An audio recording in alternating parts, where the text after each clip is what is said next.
আজকের গল্প মাধবী ভট্টাচার্যের লেখা প্রতিদ্বন্দ্বী। ছোট বউ প্রণতি চা নিয়ে এসে দেখল শ্বশুরমশাই ঘরে নেই। নিশ্চয়ই ব্যালকনিতে বসে আছেন। ঠিক তাই, ব্যালকনিতে গিয়ে দেখল চেয়ারে চুপ করে বসে আছেন বাবা। শূন্য দৃষ্টিতে তাকিয়ে আছেন বাইরের দিকে। বড় মায়া হয় প্রণতির বুড়ো মানুষটার জন্য। এই বয়সে বড় দাগা পেলেন। একেবারে বিনা নোটিশে হুট করে চলে গেলেন শাশুড়ি মা। মানসিক প্রস্তুতির সুযোগ দিলেন না কাউকে। দিব্যি সুস্থ সবল ছিলেন। এভাবে চলে যাওয়ার কথা দুঃস্বপ্নেও ভাবেনি কেউ। শাশুড়ির স্বামীভাগ্য দেখে প্রণতির মাঝে মাঝে হিংসে হতো। শাশুড়িও কম যেতেন না। স্বামীর যাতে একটুও অসুবিধে না হয় সেদিকে সব সময় কড়া নজর থাকতো তাঁর। শ্বশুরমশাইও অন্ধের মতো নির্ভর করতেন স্ত্রীর ওপর। বাবা আজ কতখানি একা হয়ে গেছেন মনে প্রাণে অনুভব করতে পারছে প্রণতি। চায়ের কাপ হাতে নরম গলায় ডাকল সে, বাবা, এখানেই চা দেবো আপনাকে, নাকি ঘরে এসে খাবেন? সমীর মুখার্জি একসময় ডাকসাইতে উকিল। বয়সের ভারে কিছুটা জবুথবু এখন। এরপর রয়েছে সদ্য শোকের ভার। ক্লান্ত ভঙ্গিতে তাকালেন প্রণতির দিকে। ঘরে টেবিলের উপর রেখে দাও, আমি খেয়ে নেব। প্রণতি জানে পরে খাওয়ার কথা বলে হয়তো ভুলেই যাবেন। চাটা পড়ে পড়ে ঠান্ডা হবে। মাথা নেড়ে বলল, না বাবা, আপনি এখুনি খাবেন, নইলে পরে আপনি এটা মুখে তুলবেন না।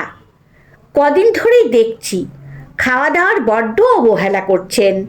এরকম করলে তো অসুস্থ হয়ে পড়বেন। সমীর চুপ করে রইলেন।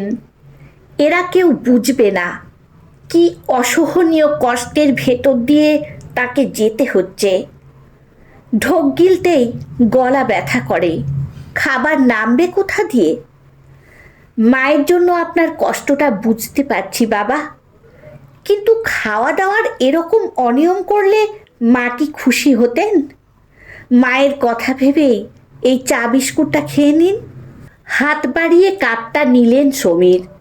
চুমুক দিলেন আস্তে করে। নিশ্চিন্ত হয়ে ফিরে গেল প্রণতি। বিন্তির মাকে সকালের জলখাবারের ব্যবস্থা করতে বলতে হবে। এখনও অনেক আত্মীয়রা রয়ে গেছেন। মায়ের কাজ সবে মিটল। রান্নাঘরে ঢুকে বিন্তির মাকে প্রয়োজনীয় নির্দেশ দিয়ে 2 কাপ চা হাতে ডাইনিংয়ে গিয়ে বসল প্রণতি। একটু পরেই অললিকাও এলো মুখ ধুয়ে। দিদিভাইয়ের হাতে চায়ের কাপ তুলে দিল প্রণতি। বাবাকে চা দিয়েছিস তো? অললিকা জিজ্ঞেস করেছে। হ্যাঁ, বাবার খাওয়ার ইচ্ছে ছিল না, বুঝিয়ে সুঝিয়ে জোর করে হাতে তুলে দিয়ে এলাম।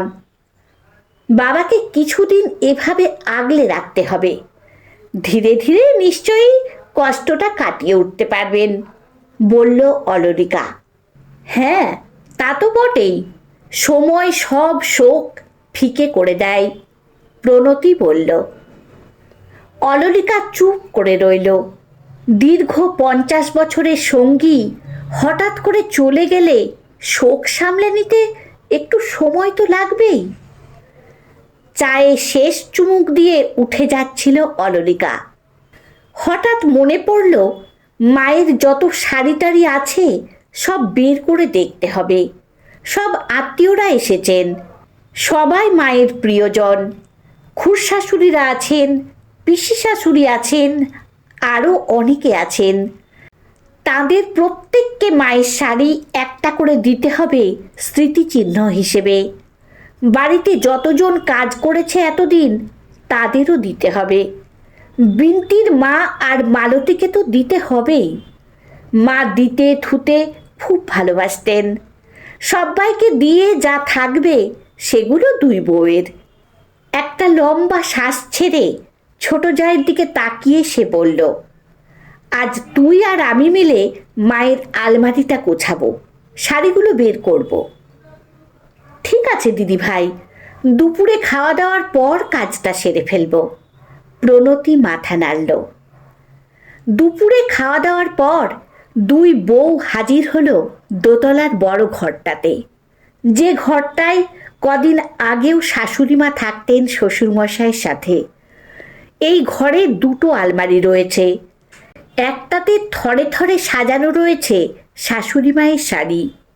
শ্বশুরমশাই ঘরে নেই, নিচে বসার ঘরে নিজের বোন আর ভাইদের সাথে কথা বলছেন। দুই বউ ঘরে ঢুকে চাবিটা বের করে আলমারিটা খুলল। সঙ্গে সঙ্গে ন্যাপথলিনের গন্ধ ঝাপটা মেরেছে নাকে। শাশুড়িমা খুব পরিপাটি আর গুছোনো স্বভাবের ছিলেন। এতটুকু এলোমেলো কিছু সহ্য করতে পারতেন না। শাড়িগুলো সুন্দরভাবে ভাঁজ করে সাজিয়ে রেখেছিলেন। পুরনো শাড়িগুলো যাতে পোকায় না কাটে তাই ন্যাপথলিন গুঁজে রেখেছিলেন ভাঁজে ভাঁজে। নিশ্চয়ই ভাবতেও পারেননি এভাবে হুট করে চলে যেতে হবে। দুই বউয়েরই বুক হু হু করে উঠল। দুইজনে গুছিয়ে বসে একটা একটা করে শাড়ি বের করতে লাগলো। হঠাৎ শ্বশুরমশাইয়ের গলা পেয়ে দুজনেই চমকে উঠল। কখন উঠে এসেছেন তিনি খেয়াল করেনি। কার অনুমতি নিয়ে এ আলমারিটায় হাত দিয়েছ? চড়া গলায় বললেন সমীর।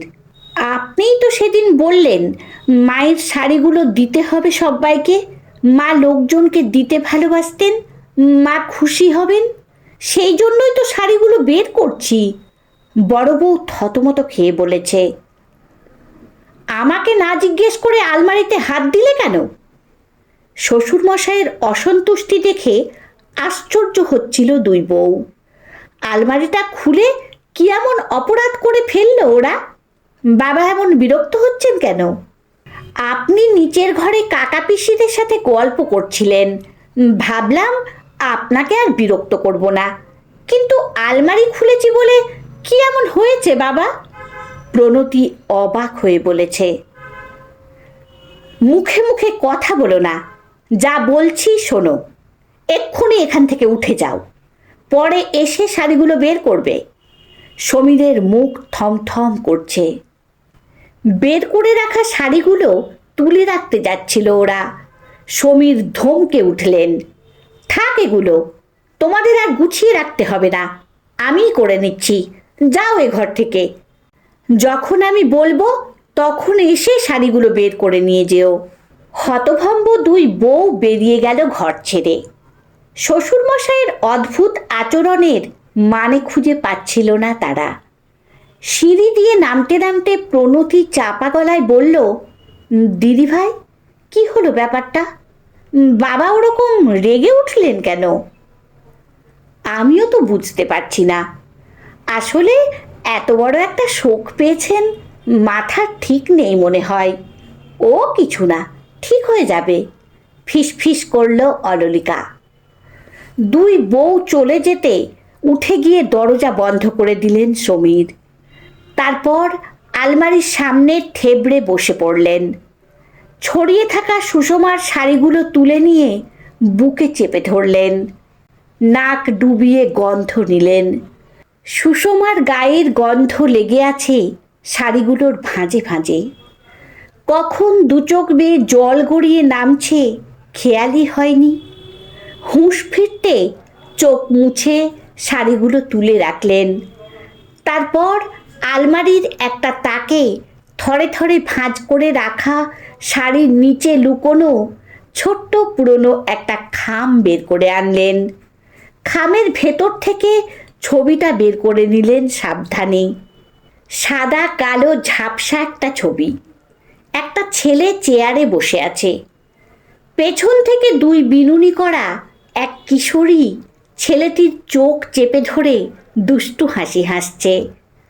কিশোরীটি যে সুষমা তার বলে দিতে হয় না, কিন্তু ছেলেটাকে চেনেন না সমীর, মানে কখনো দেখেননি, তবে নাম জানেন। কোন রঙিন মুহূর্তে এই ছবি তোলা হয়েছিল কে জানে। ছবিটা ওল্টালেন সমীর। পেছনে গোটা গোটা অক্ষরে লেখা, অমলদা, তোমার পায়ে পড়ি, আমাকে এখান থেকে নিয়ে যাও, বাবা যে বিয়ে দিয়ে দিচ্ছে আমার, তোমাকে ছাড়া কি করে থাকবো অমলদা, দোহাই তোমার, আমাকে নিয়ে যাও। ছবিটা হঠাৎ করেই দেখতে পেয়েছিলেন সমীর। তখন বড় ছেলের জন্ম হয়েছে সদ্য, সুষমা হাসপাতালে, পুরনো বাড়িটাতে থাকতেন তখন। হাসপাতালে সুষমার কিছু কাপড় চোপড় নিয়ে যেতে হবে বলে ছোট্ট আলমারিটা খুলেছিলেন। শাড়িগুলো বের করে নিতে গিয়েই চোখ পড়েছিল কাপড়ের ভেতর থেকে উকি দেওয়া একটা খামের দিকে। কৌতূহলের বশে খামটা বের করে এনেছিলেন।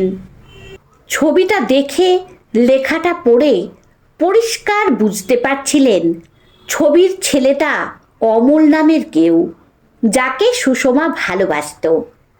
কিন্তু সেই ভালোবাসার কথা কাউকে বলতে সাহস পায়নি।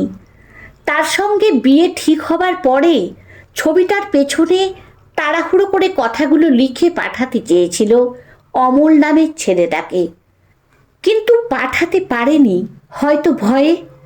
বেচারি সুষমা, হয়তো অমল নামের ছেলেটার এই একটাই ছবি ছিল ওর কাছে। ছবিটা সঙ্গে করে নিয়ে এসেছে অমলের স্মৃতিচিহ্ন হিসেবে। ছবিটা আবার যথাস্থানে রেখে দিয়েছিলেন সমীর। সুষমার উপর একটুও রাগ হচ্ছিল না তার। প্রথম ভালোবাসার চিহ্ন লুকিয়ে রেখেছে নিজের কাছে, এতে তো অপরাধ কিছু নেই। বিয়ের পর সমীরের প্রতি ভালোবাসাতেও তো কোনো খাদ ছিল না ওর। রাগ না হলেও কেমন হিংসে হচ্ছিল সমীরের।